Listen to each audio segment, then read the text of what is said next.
name is Caroline Curry, and I also go by the artist name Swoon, and I live in Brooklyn, New York.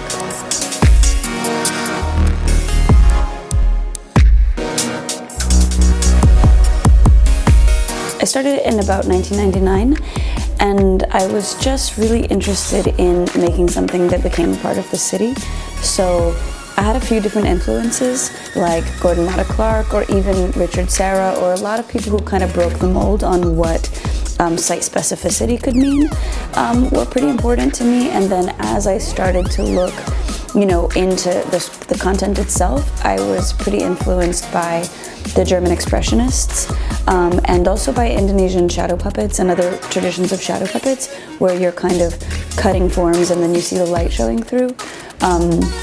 Those images always kind of drew me, and so I felt that when I worked outside that I wanted to create something which was a little bit strong, because I was an oil painter, and so I felt that I wanted to make the images a little bit more graphic so that they could interact with the walls differently.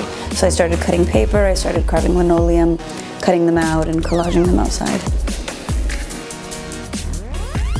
And then pretty shortly thereafter, I got a call from Jeffrey Deitch in New York, who was like, I want you to realize an idea on any scale that you want to propose to me. And so I was like, okay, I do have this thought about building this totally immersive environment where the logic of a single drawing becomes the logic of the entire room.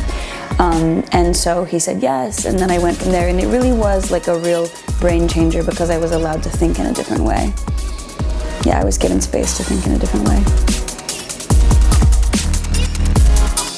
The sort of collective thought process started almost as soon as I started working on the streets. I began organizing people to do things like cover all the billboards on the street in a day, and so becoming aware of what people could do when they worked together. And then once I was aware of that power of people coming together, I started to work with other groups of people who were sort of organizing politically or organizing creatively or both. And that was really where the boat project came from. So I tapped that network and said, hey, let's build these boats and let's travel with them and let's make them kind of these fantastical places and perform and all this. And and then a bunch of people got together around it, and we did a few different variations. The first 2 years were really collective and were kind of like almost a commune on the Mississippi River. And then we did something which was a little more sculptural on the Hudson River and then in Venice. I really had the feeling that skill set and ability and that level of creativity and determination could continue to be applied more deeply to the problems of our life. And so I was sort of asking myself that question at the time that the earthquake hit in Haiti, and some friends of mine and I got together and started talking about, is there something that we can do?